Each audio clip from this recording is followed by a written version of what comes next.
Welcome everyone to the finals of the FIDE Freestyle Chess 2026 World Championship. On your screen is Magnus Carlsen. He takes on Fabiano Caruana in the finals, and the score right now is 1-1. Both the first two games ended in draws in the 25 plus 10 segment. Now we are in the third game and a handshake there. Let's study the position and try to see what's happening here. So the rook is the same as in standard chess. It is on a1. The queen is on b1. King on c1. The bishops are in the center. Then we have the rook and two knights. Now it's interesting to note that the moment you push your c pawn, it already attacks the h7 pawn, which is undefended. The g7 pawn is also undefended, which is quite interesting to see. And this does look like a position that can create a lot of dynamic play for both sides. What should be the first move? Difficult to say. Usually you want to activate your bishops. So e4, opening up the bishop this way makes sense. d4, activating the bishop this way makes sense. Or f4, putting out the bishop here makes sense. So there are some good moves. c4 definitely feels like a decent move, opening up the queen. But you also weaken the queen a bit. The players shake hands. And now we will see what Fabi comes up with as his first move. Fabi has never beaten Magnus in a world championship setting, nor has he beaten him in any match format. So this might be his chance. It's all even right now. If he manages to win this game, he will be able to really put pressure on Magnus. And as you can see, Fabi taking his time for move number one, not rushing things. That's the thing about freestyle chess. You have to start thinking from move number one. He goes c4. He opens up the queen, and you will see that both the players are looking upwards in this direction. There are screens there with the games of other players that are happening, and from there they do get some ideas and stuff of what's happening. f5 played by Magnus, blocking the queen's path, and f4 by Fabi. Now the knight can come to g3 next. He goes pawn to c6, opening up the queen here.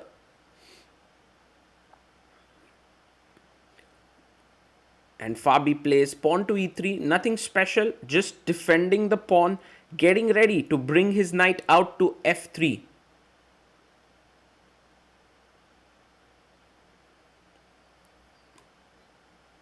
Pawn comes up to e6, just creating this pawn chain here for black. And now knight to f3 played.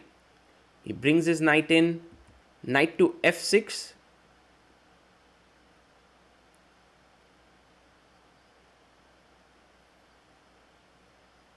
And Fabi brings his knight to f2. He would like to maybe start pushing his kingside pawns with h3 and g4. He goes bishop h5, pinning the knight here. And pawn comes up to d4, just gaining space in the center. Okay, the e4 square is a bit weak, but the knight controls it. And the knight comes out to f7. You can already feel that white's position is slightly for preference. You can go queen c2, bishop e2, long castle here. h3 played by Fabi. And g4 is on the cards. You can see the queen eyeing in this direction as well. Pawn to a5 played by Magnus. Maybe a move that is a little bit too loose on the queen side, but one can understand that Magnus doesn't want bishop b4, but g4 is played. Now takes. The queen has opened up. The position is getting is sharp here. Knight takes g4 is kind of forced. He takes it. He takes the pawn. Now do you want to take here? I guess you have to, because going in is maybe not the best decision right now. First take. Bishop takes. And now queen takes h7. He chops off the pawn. And now g7 is hanging.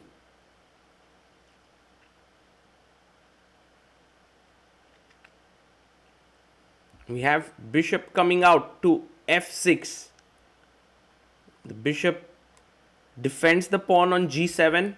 Fabi brings back the queen so that the queen is safe and he can slowly start pushing the pawns in the center. Pawn to d5 played by Magnus, stopping e4. And now Caruana takes on d5. Very interesting decision. Very interesting decision because, okay, Magnus can take with the e pawn, with the c pawn as well. Both moves make sense. He takes with the c pawn, and well, next up, queen c7 check could happen. But what a move by Fabi. Knight h4. He attacks the bishop. Now the best move is bishop h3, rook to h1, now take here and come back. It's a very tough maneuver and Magnus misses it. He goes bishop d1, king d1. This is risky because now the rook is coming on the c file with a check. The queen is entering in. And if you short castle here, just imagine this. Short castle.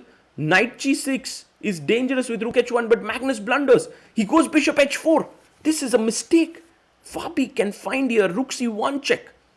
The thing is, if you take bishop, queen comes out, and if you give a check, the king rushes in. But first, if you give a check and then pick this up, the king is out in the open. In fact, you have even a check here. Oh my god, Fabi is totally winning. He's completely winning, and considering the match situation, this could be completely fatal. Rook c1, he finds it. King d7, and now a check. Very important check needs to be found. Finds it again. King d6, and now bishop takes on h4. I think it's a good idea. Just take it. He takes, and you can see that the knight doesn't have a good square. The king is in the open. Queen c5 check is coming. Square is taken up. Rook c8, the best move perhaps in the position for Magnus to try and hold it. King d2 played. Connecting the rooks. Fabi has an advantage of +7 here. It's almost done and dusted, the position. Magnus is sort of laying back in his chair. Just can't believe the mess he has gotten into. He goes queen a7. Fabi pushes f5. A decent move. Quite a good one. And actually it's threatening now bishop g3. Queen a6 offering a queen trade. Now we don't want to be trading queens. That's for sure. Queen b3. Lovely move. Keeping the queens on the board. Fe6 is coming. Bishop g3 is coming. The rook is getting activated here. Queen a3 check and e7 coming. That's the big point there. It's a big point. In fact, if you take here, I can simply first give a check, then take here, then enter in with the queen. So Magnus could, if he resigns here, it may not be even a bad decision, but no, rook c4. You can see how Magnus fights. He fights with everything he's got. By the way, an excellent move now is rook c4. Because if d takes c4, I have queen a3 check. Well, he first takes fe.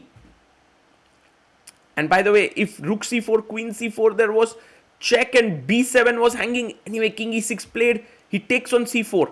Now, if queen takes here, then maybe even queen takes, and d5 and you lose the piece. So he goes pawn takes. That makes sense. And queen d1 played by Fabi. That's a nice move. He's going for the attack with 3 pieces and a lone king. c3. An amazing move by Magnus, creating some threats here, and the knight jumps in. So that there's a check here and check here. Can Magnus survive this? That's insane. Fabi has 1 minute 39 seconds. Magnus has 25 seconds. Check there to the king. King d5. And now, maybe you could even sacrifice the rook. Takes is also winning because of some checks. But he goes rook f4. He stops knight e4 check. He's still better. But Magnus finds queen c4. Now check coming in on a2. The thing is, Fabi is winning such brutally in this position. He's unable to find a finishing stroke, which is kind of irritating for him. Queen h3. And so it's like a position where you don't want to agree to a draw for sure. You have the repetition in your hand. You can repeat queen g2, queen h3, or queen f3, queen g4. He goes queen h1.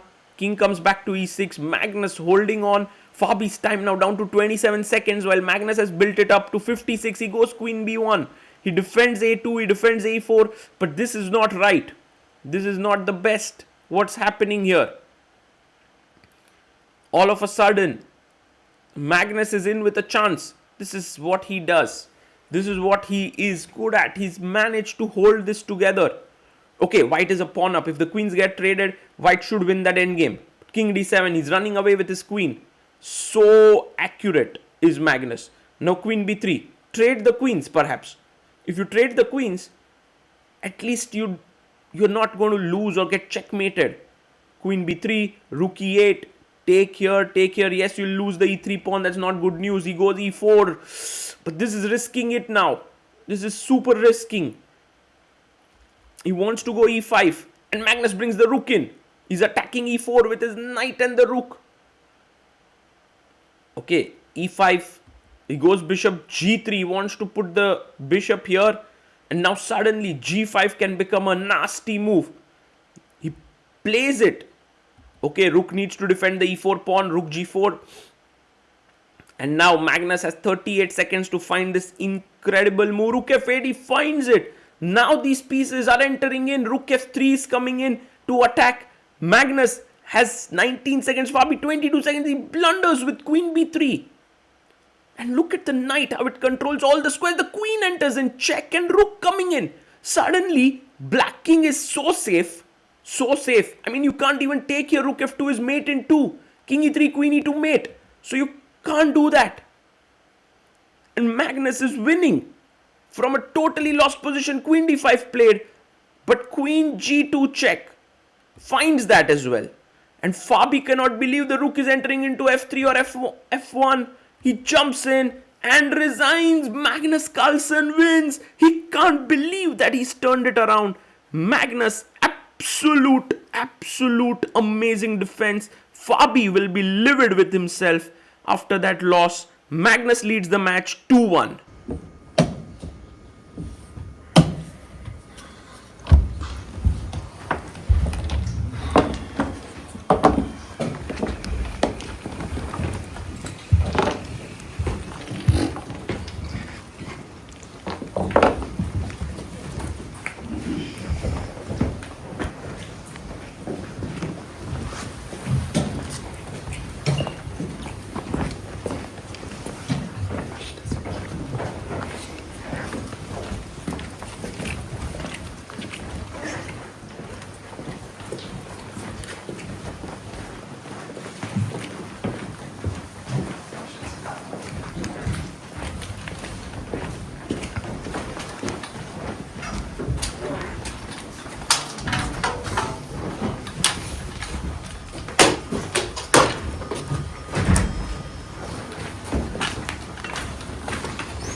Ja.